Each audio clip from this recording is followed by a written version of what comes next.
Today we will be using an 8-inch ring to begin our macrame tree. For an 8-inch hoop, you need 12 pieces of mop cord that is 80 inches long each, and 2 pieces that are 120 inches each. To begin, you're going to start with your 12 strings, separate them out, and you need to find the center of each string.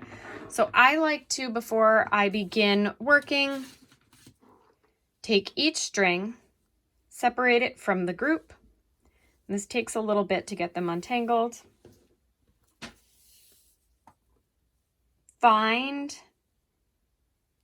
the middle by matching up the 2 ends and sliding up until you find the center of each string loop. So you're going to do that for all 12 strings.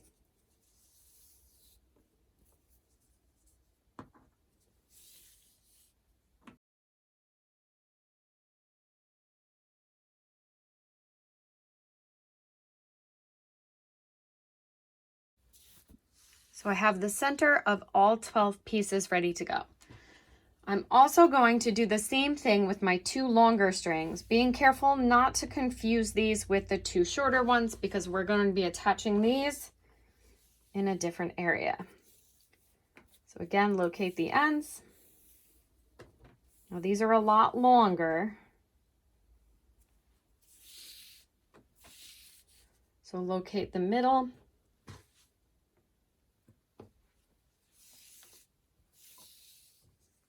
Of both of those strings and set the big tall ones aside.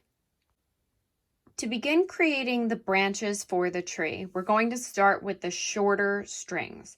So we've already found the center of each one. We're going to attach these in pairs around the outside using a lark's head knot. So a lark's head knot starts with the center of the loop, place it over the outside of the ring, and bring it to the back. So I have my loop underneath my rings, and then I'm just going to reach up through that loop, grab my 2 tails, and pull them all the way through so it knots up like a pretzel around my loop. And this loop is right on top. So I'm going to do that 2 times. So I'm going to take my loop, put it over the top of the ring, bring it to the back, reach up through that loop in the back, pull the tails through and down, and then up to tighten. After you've attached the 2 strings, you're going to add a bead. The bead is attached to the 2 center strings on this set. So I'm going to take the right string from the first set and the left string from the second set. I'm going to run them through this bead. A lot of the wooden beads come with little sort of splinters on the inside. I usually just take my yarn needle, stick it in, stir it around a little bit to kind of knock those off before I begin to thread the needle. So I'm going to be threading these on to the center 2 strings. So I'm just going to kind of pull these aside, and it doesn't matter which one goes through first. I'm going to take my yarn needle, and I like to use these ones with the big flexible ends on them because they're a little easier to get the mop cord through. And you don't need to pull a lot through, just enough that you can kind of work, and you got to wiggle it a little bit to get that mop cord through the bead. And then you're going to do the same thing with the other string. This one's going to be a little bit harder. I like to kind of pinch the mop cord and kind of pull it down to open up a little space there. And just make sure before you go through all the effort of pulling it that you're pulling it so that the end is going to pop through in the same direction from the other end. You're just going to kind of give that a little bit of a wiggle. Sometimes if you pull both pieces together,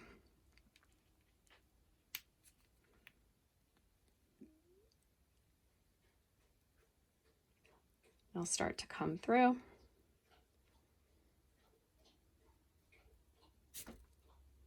And then once they're through, you can pull off the needle and you're going to slide that bead all the way to the top and even out those strings up to the top set of the knots. Once you slide your bead all the way up to the top and you nest against those lark's head knots, you're going to continue that 6 more times for all of the sets of short strings.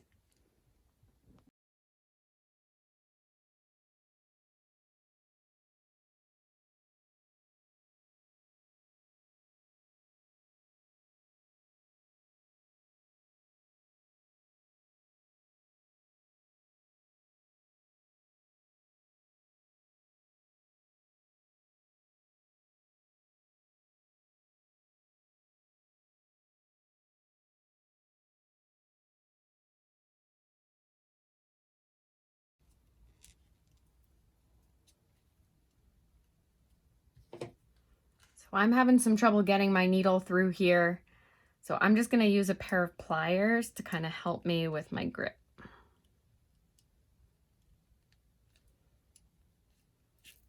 Some of these are definitely harder than others.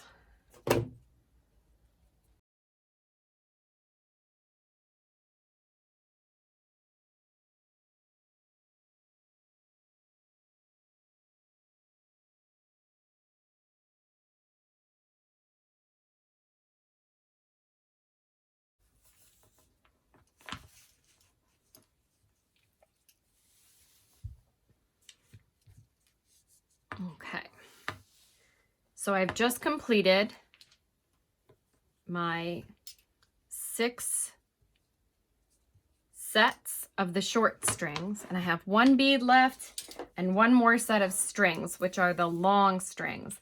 The long strings are going to go in the center. So you can see here I split my 3 and 3, and I want to make sure that the ends of the long ones are going to be attached with the lark's head in the center of those pieces.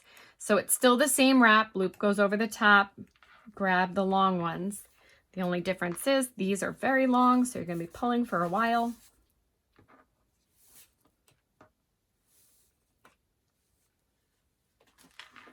And then one more time with the other long one.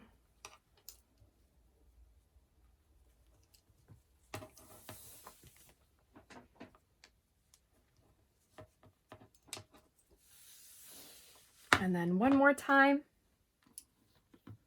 to attach that last bead to the center 2 of the long string. So just before you go to make your last attachment of your bead, make sure you've got 3 on this side, 3 on this side, and the 7th will be this one up here in the middle.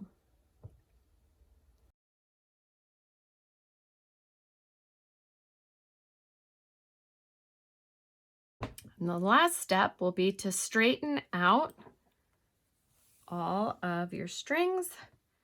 Make sure that your knots at the top are pulled nice and tight and that your bead is snug up in those center pieces. 3 short sets on each side and the 1 long set in the middle.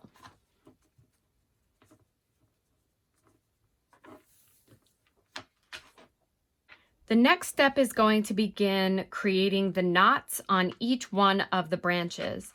So in order to do this, I like to secure my loop to the working surface, and you can do this in a variety of ways. If you have a piece of cardboard or something that you want to put down and you can pin your piece to it, you can tape your piece down to something. I have this mat on my work surface here that is tape friendly. So I'm gonna go ahead and tape this piece right to my work surface.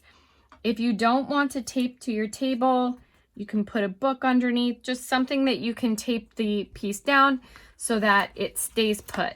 And you wanna kinda keep the tape sort of close to those knots, which will just kind of help you figure out where your center of your ring is. And you're going to begin with that center set of strings. So you've got a lot of strings down here in your lap. Just want to kind of keep them sort of untangled and out of the way for the moment. We'll come back to the rest of those in a moment. To start the first branch, we're going to begin with a spiral knot. So this is just like the bracelets that we created in crafts class.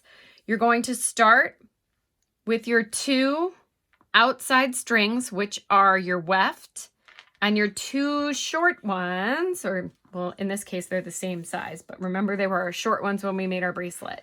We're taking the 2 center ones that are in the bead. This is our warp, and we're going to separate these 2 long ones, one to each side on the outside, which is our weft.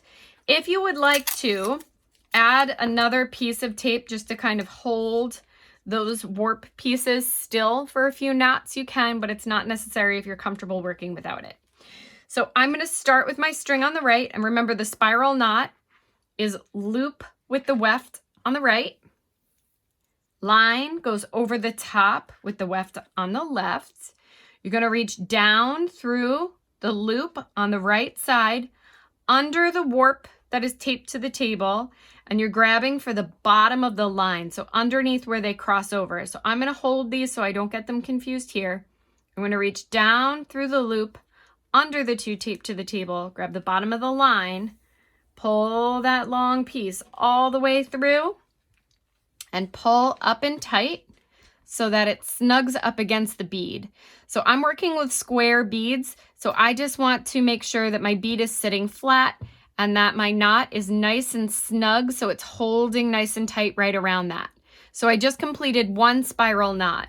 For this branch, I'm going to complete 7 spiral knots underneath. So I've got 1, I need 6 more.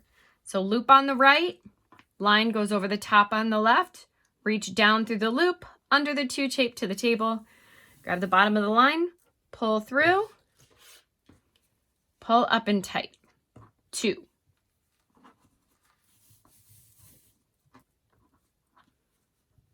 3.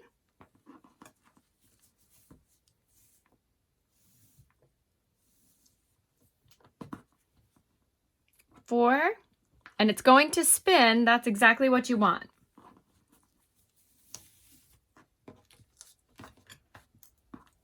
5.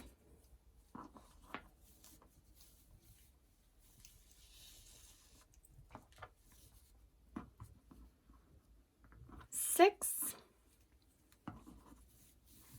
And my last one is 7. So I've got my nice spiral branch with my bead at the top, and I have 7 spiral knots underneath my bead. I'm now going to move to my next 2. So I'm going to slide this branch up. If you want to put another piece of tape to kind of hold it from sliding around, you can. If you don't need the extra tape, it's just extra. I'm going to lift up my tape here. I'm going to slide these strings over to the side so they're out of the way.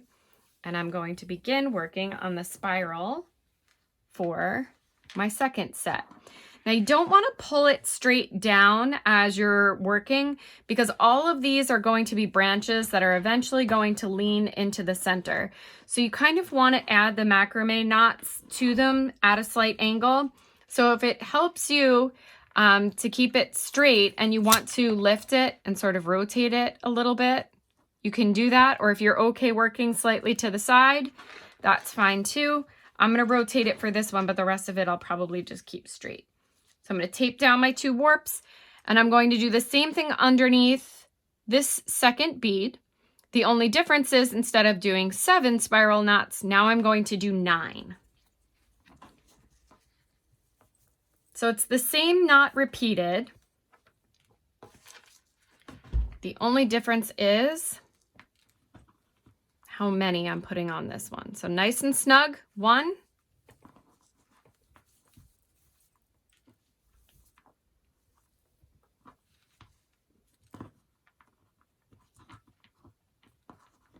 2, And just make sure that that warp stays nice and tight.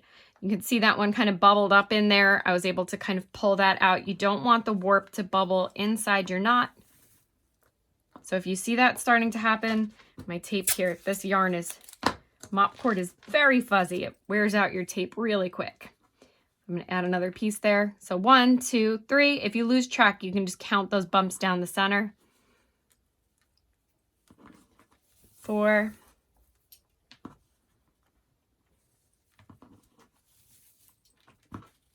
5, 6, 7,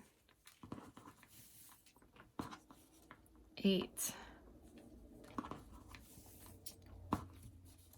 9. And I can just kind of retwist that when I'm done.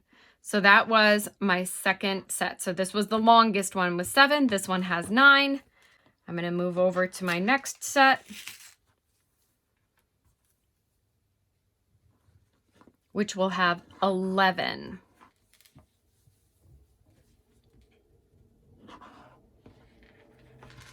So remember, you can either kind of tilt yourself in your work area. So I'm going to rotate my chair kind of over here a little bit so that I can keep working on that diagonal. If you want to readjust the whole thing so that you're a little bit straighter, you can do that as well. So I'm going to do 11 spiral knots.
So if it starts to kind of flip over, you can straighten yourself out. So I was at 9, 10,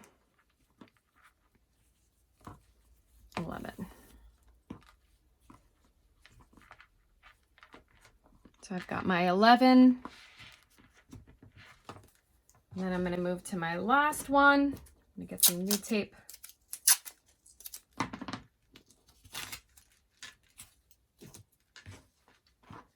And the last set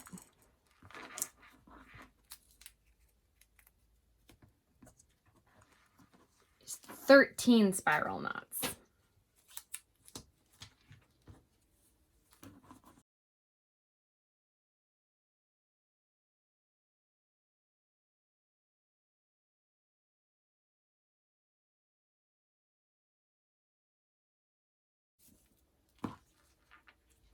All right.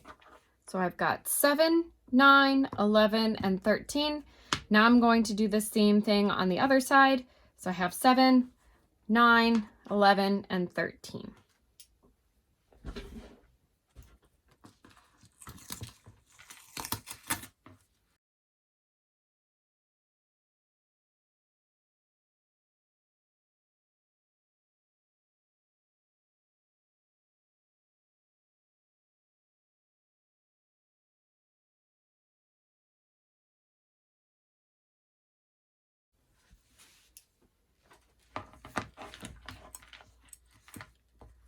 There I have my branches,